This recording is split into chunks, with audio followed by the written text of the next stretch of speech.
"You're really going to do this, Ruby?" my dad bellowed, his face turning red as he slammed his fists on the table. "After all I've done for you."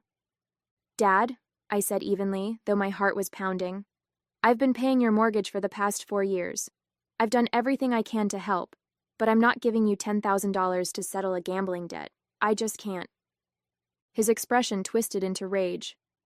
"You ungrateful little—" he spat, grabbing a glass from the table and hurling it across the room. It shattered against the wall, shards scattering across the floor. I flinched but didn't move.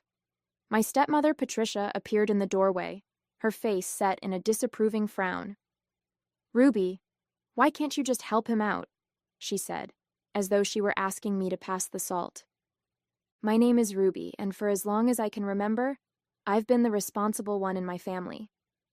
I'm 31, single, and have spent most of my adult life working hard to build a stable career in marketing. My dad, Gerald, is the opposite. He's the kind of man who can charm his way out of anything but has no idea how to manage his own life.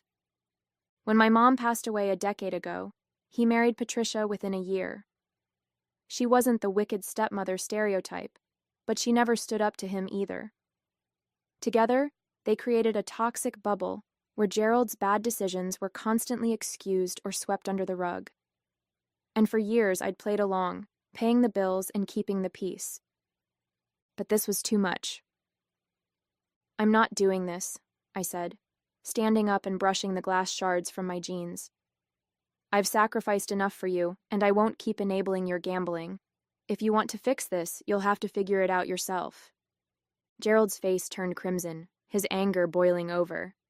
"You're selfish, just like your mother was. Always thinking about yourself." The mention of my mom hit like a slap, but I didn't let it show. "I'm done," I said, turning to Patricia. "And you're just as bad for letting this go on." Her lips tightened, but she didn't respond. That night, I packed a bag, my hands shaking as I stuffed clothes and essentials into it. I wasn't sure where I was going, but I knew I couldn't stay. As I zipped the bag shut, I glanced at the folder of documents I'd been quietly compiling: proof of Gerald's gambling addiction, bank statements, and the eviction notice I'd been holding on to as a last resort. Tomorrow, they'd see exactly how serious I was.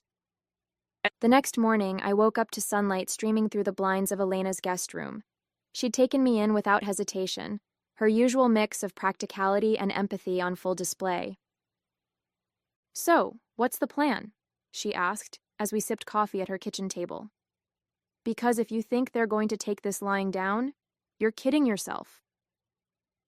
Elena had been my best friend since college, and she knew my dad's antics better than most. I sighed, rubbing my temples. "I'm going to serve them the eviction papers and let the legal system handle it. I can't argue with him anymore, Elena. He just turns it into a guilt trip or an explosion." "Good," she said firmly. "He's been taking advantage of you for years. It's time he faces some consequences." She wasn't wrong. For the past 4 years, I'd been quietly paying my dad's mortgage, putting my own financial goals on hold because he was in a tough spot. At first, I thought I was doing the right thing, helping family, being the dutiful daughter. But the longer it went on, the clearer it became that I was just enabling him.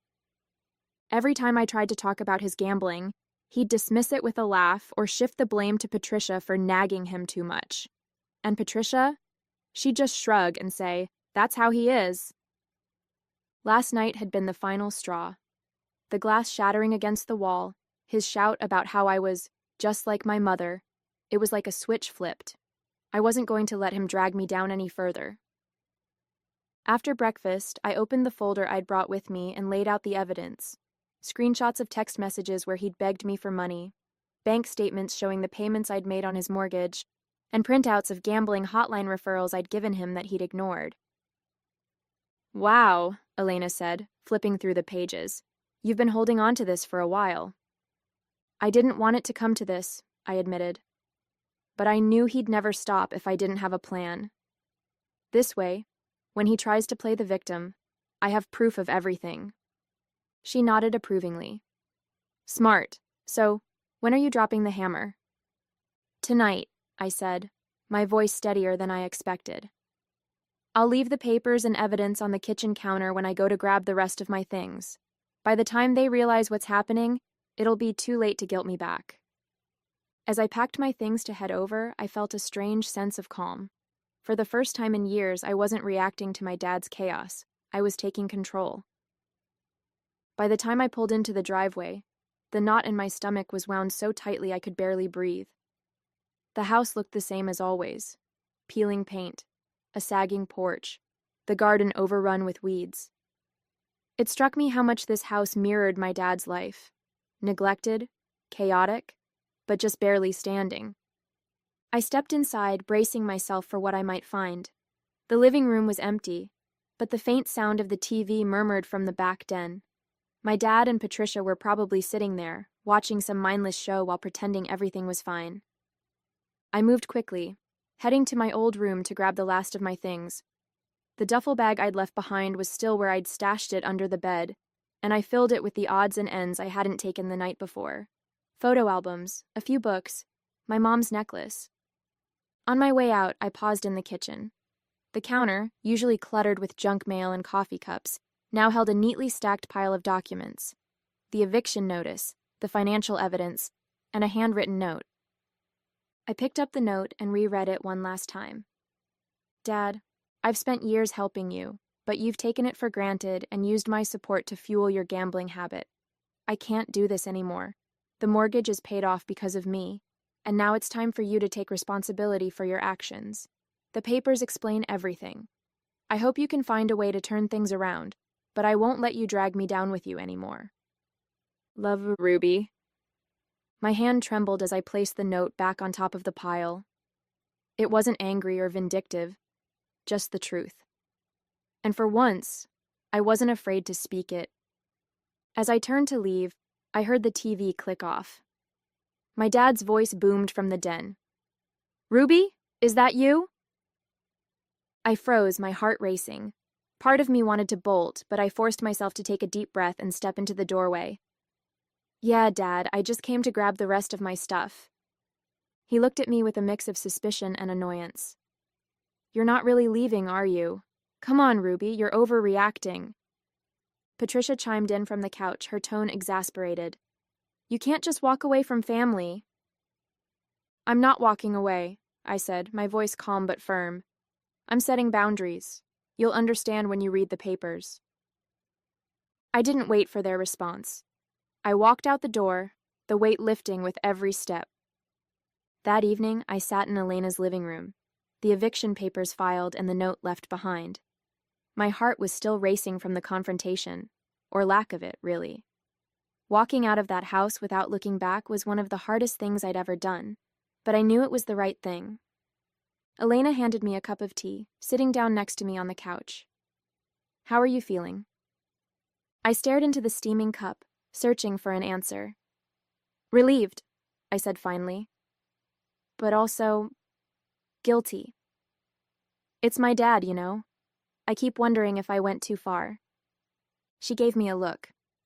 Ruby, you've been paying his mortgage for years, and he threw a glass at you when you said no to more money.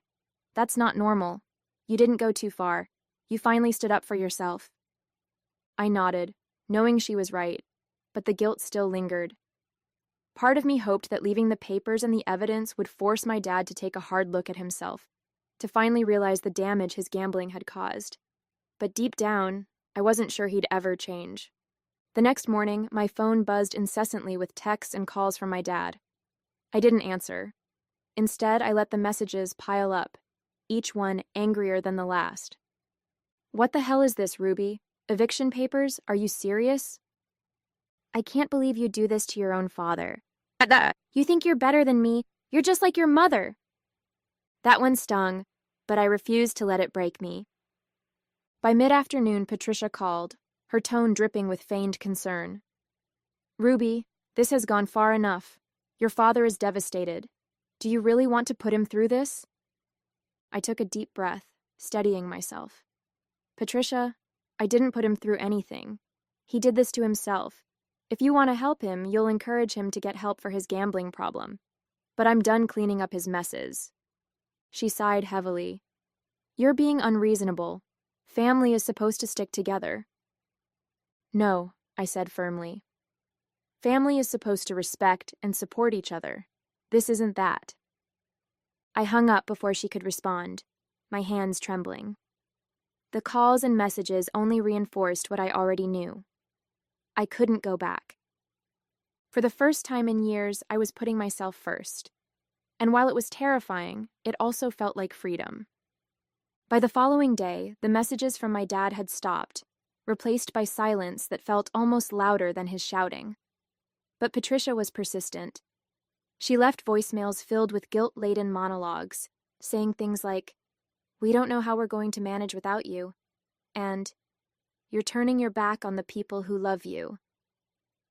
Love. That word hit a nerve. Love didn't throw glasses or demand thousands of dollars without a second thought. Love didn't guilt you into sacrificing everything while offering nothing in return. "Elena," I said that evening as we sat in her living room, "I think I need to block them. I can't keep listening to this." She nodded. "You've done more for them than most people would. Blocking them doesn't make you a bad person. It's about protecting your sanity." I hesitated, my thumb hovering over my phone screen. It felt so final, cutting off the last thread of communication. But when I thought about everything I'd endured, the shouting, the manipulation, the endless excuses, I pressed the button. That night, I went over the documents with Elena again, double-checking that everything was in order. The eviction notice was airtight, and the evidence of my dad's gambling problem painted a clear picture of why this step was necessary. "You've covered all your bases," Elena said, scanning the papers. "If they try to fight this, they don't stand a chance." "Thanks," I said, managing a small smile. "I just wish it didn't have to come to this." "You gave them every chance to change," she reminded me. "This isn't on you, Ruby. It's on them." Her words gave me some comfort, but the weight of the situation still pressed down on me.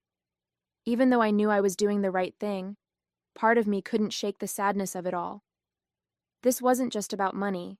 It was about years of hurt and disappointment finally coming to a head. The next morning, I received an unexpected call from the lawyer handling the eviction. "Ruby, I wanted to let you know that your father reached out to us. He's trying to contest the eviction, claiming that he's the rightful owner of the house." I clenched my jaw. "Did he provide any proof?" "No," the lawyer said, "and he doesn't have a leg to stand on. The mortgage was paid off in your name, but I wanted to give you a heads up. This could get messier before it's resolved." "Thanks for letting me know," I said.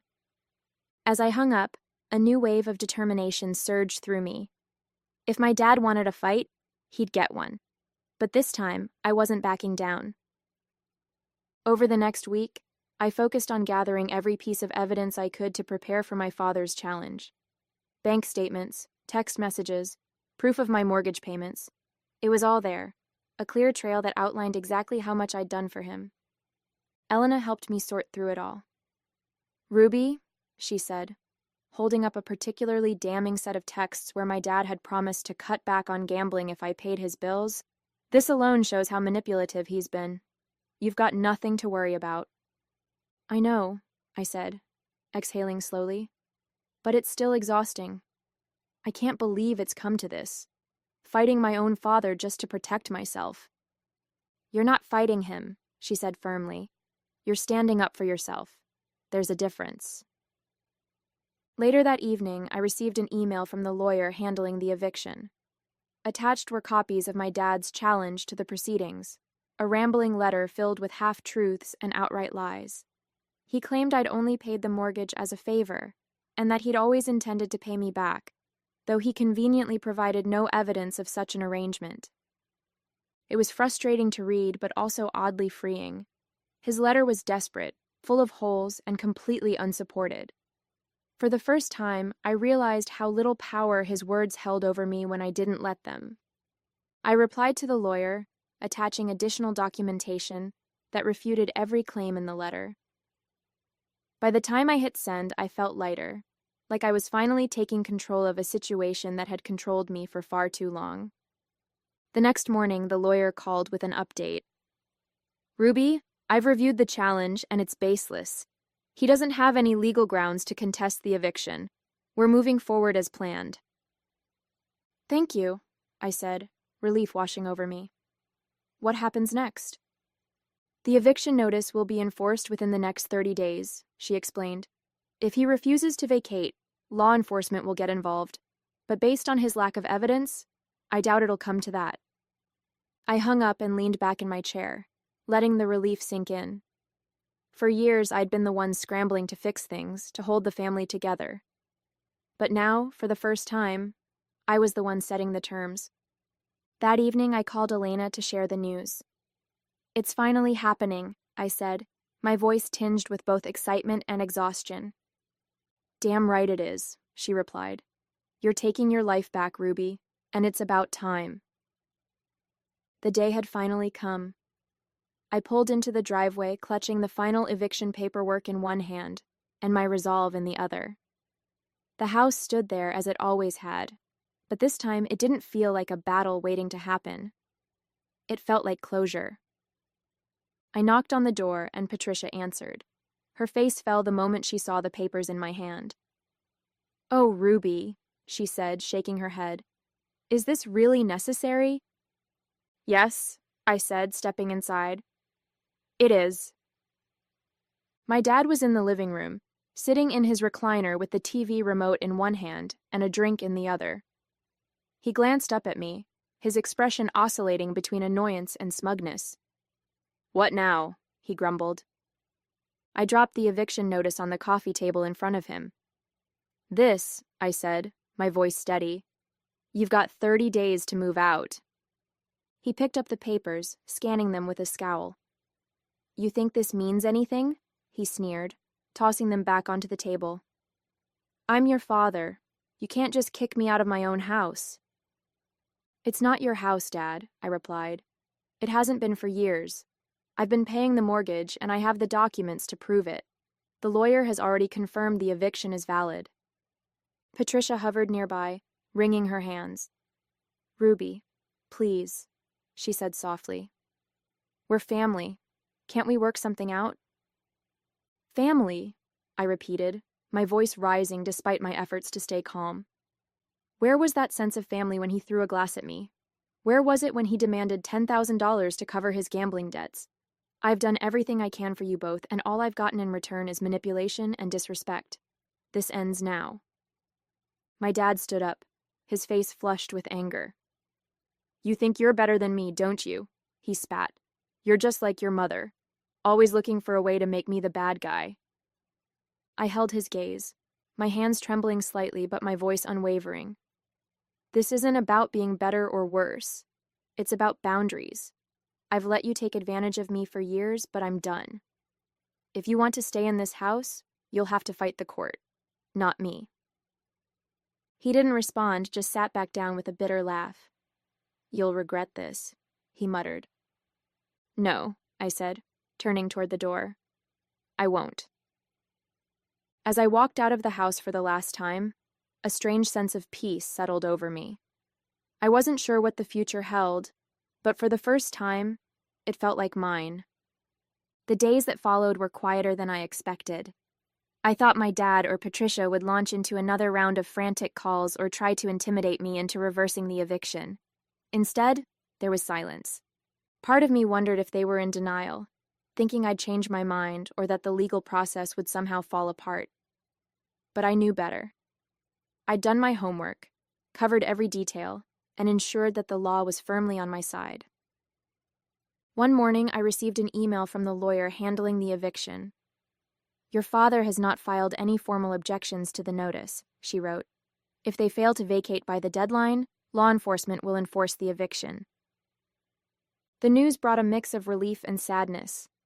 Relief because it confirmed that I was finally free of this toxic cycle, and sadness because deep down, I still wished things had turned out differently. Elena invited me out for lunch to celebrate the progress. "Here's to Ruby, finally setting boundaries and reclaiming her life," she said, raising her glass. I laughed, clinking my glass against hers. "It's about time, isn't it?" "You're handling this so much better than I would," she said. If it were me, I'd probably be plastering for sale signs on their lawn just to make a point. That's tempting, I admitted, smiling. But I think the papers do the talking for me. As we ate, Elena leaned forward, her expression turning serious. How are you, though? Really? I paused, considering her question. I feel lighter, I said finally. It's like I've been carrying this weight for so long and now I'm starting to let it go. But it's also bittersweet. They're my family, you know. I wish they'd made different choices. That's on them, Elena said firmly. You've done more than enough. It's okay to let go. As the eviction deadline loomed, I drove by the house one last time. The front porch was cluttered with boxes, a sure sign they were preparing to leave. I didn't stop, didn't linger, I just kept driving. That evening, I received a message from my lawyer confirming that my dad and Patricia had vacated the property. The house is now legally yours to manage as you see fit, she wrote. I stared at the message, a wave of emotions washing over me. For years, that house had been a symbol of sacrifice, guilt, and conflict. Now, it was something else entirely, a clean slate. As I sat in the quiet of my apartment, I realized that for the first time in years, I was truly free. The first morning after the eviction deadline felt surreal. I woke up to the realization that I no longer had to brace myself for a call from my dad or a guilt-ridden message from Patricia. The house, the conflict, the endless demands, it was all behind me now. I sat on the balcony of Elena's apartment with a cup of coffee, staring out at the city skyline. You seem quiet this morning, Elena said, joining me with her own mug. I think it's finally sinking in, I admitted. It's over. They're out of the house. I can move on. Elena smiled, her tone teasing.